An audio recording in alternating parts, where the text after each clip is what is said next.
1991 அந்த காலகட்டத்தில் அமைச்சரவையில் ஒரு முக்கிய மனிதராக இருந்து நம்ம நாட்டில் ஒரு புதிய பொருளாதார கொள்கையை கொண்டு வந்தவர்.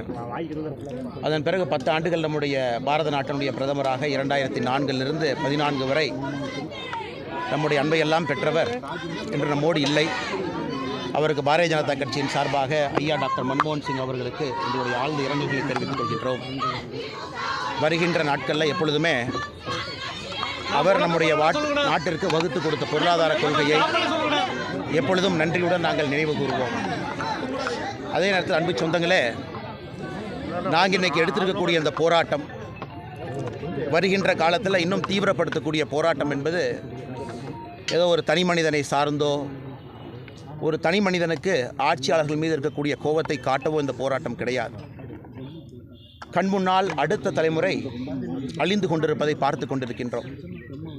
கல்வியினுடைய தரம் கீழே வர ஆரம்பித்திருக்கிறது. பொருளாதாரம் பின்தங்க ஆரம்பித்திருக்கிறது.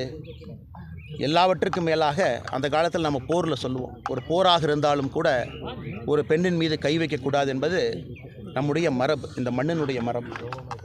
ஆனால் இன்றைக்கி தமிழகத்தில் பெண்களின் மீது, தாயார்களின் மீது, குழந்தைகள் மீது, அவர்கள் மீது தொடுக்கப்படக்கூடிய இந்த குற்றச்செயல்கள் ஒரு நாளும் அதிகமாக கொண்டிருக்கிறது.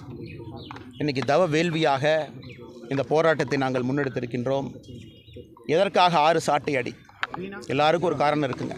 என்னை பொறுத்தவரை முருகபெருமான்கிட்ட எங்களுடைய வேண்டுதலை இந்த 6 சாட்டை அடியாக சமர்ப்பிக்கின்றோம். விரதம் இருக்க போகின்றோம், அரசியல் பணியை செய்ய போகின்றோம், ஆண்டவனிடம் முறையிடப் போகின்றோம். கிடைக்கின்ற எல்லா மேடையிலும் கூட திராவிட முன்னேற்றக் கழகத்தை தோலுரித்து காட்டப் போகின்றோம். ஆட்சியில் 3 ஆண்டுகளாக தமிழகத்தை எவ்வளோ பின்னாடி கொண்டு போயிருக்கிறாங்க, இதெல்லாம் கூட தொடர்ந்து பேசுவோம். ஆனால் இன்றைக்கி ஏதோ ஒரு இடத்துல எனக்கு தெரியும், நான் காவல்துறையிலிருந்து வெளியே வந்த பொழுது ஒரு 10ஆம் கிளாஸ் படிக்கக்கூடிய ஒரு மாணவி, அவர் மீது தொடுக்கப்பட்ட அந்த ரேப் அண்ட் மர்டர், அதில் இறந்து போனாங்க.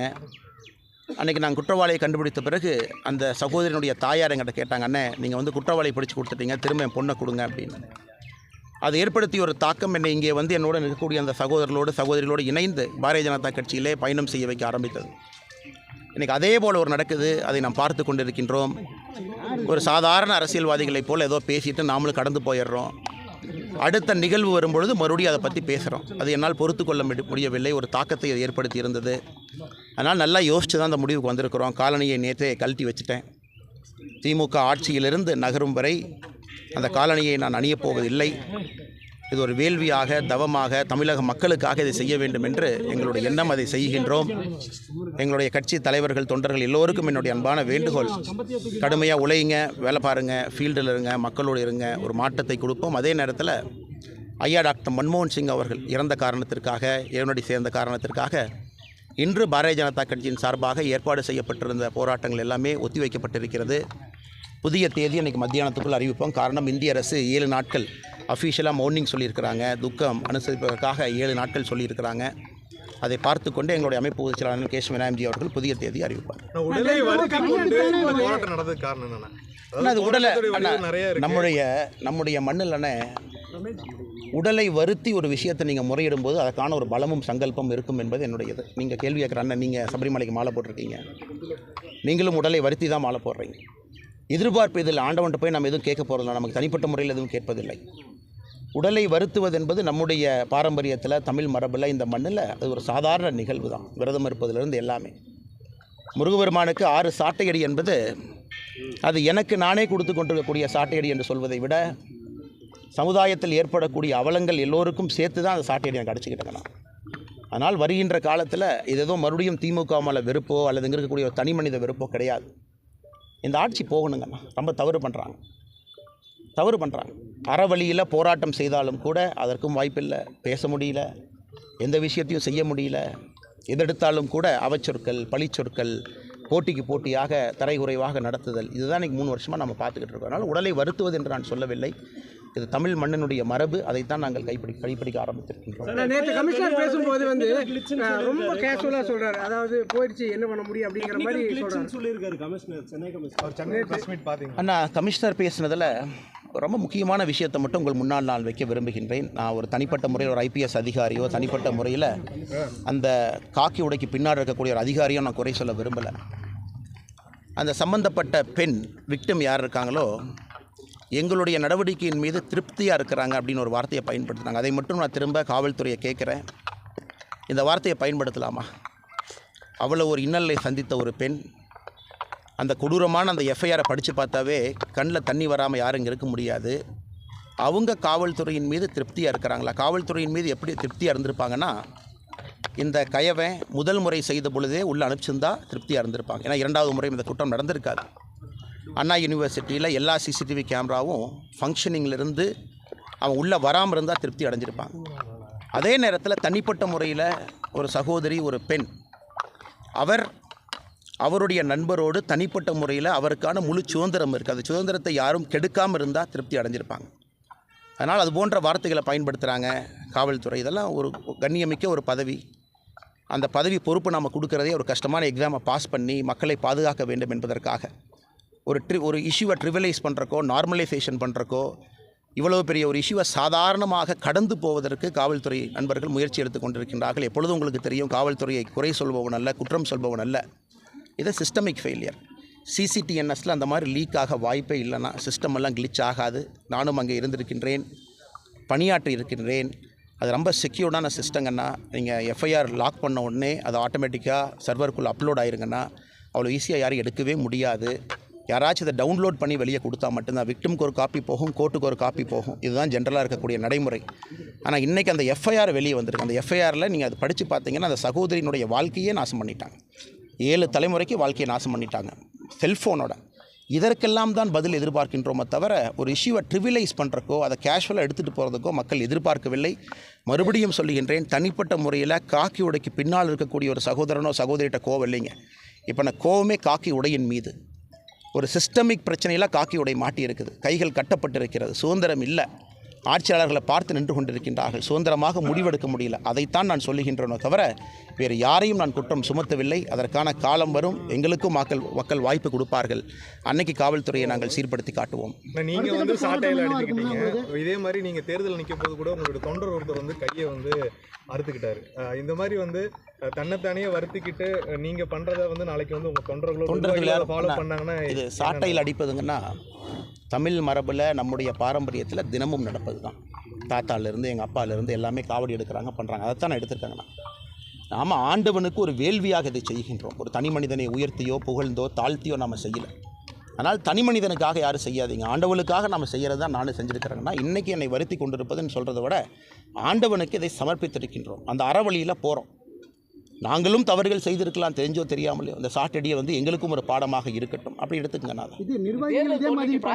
நான் எந்த நிர்வாகிகளும் யாரும் இது செய்ய மாட்டாங்கண்ணா. இது வந்து ஒரு கட்டுக்கோப்பான தொண்டர்கள் சார்ந்த ஒரு கட்சி. இங்கே தனி மனிதனுக்கு புகழாரமோ ஒரு தனி மனிதனை தூக்கி பிடித்தோ பாரதிய ஜனதா கட்சி எப்பொழுதும் வந்ததில்லை, வரப்போவதும் இல்லைங்கண்ணா.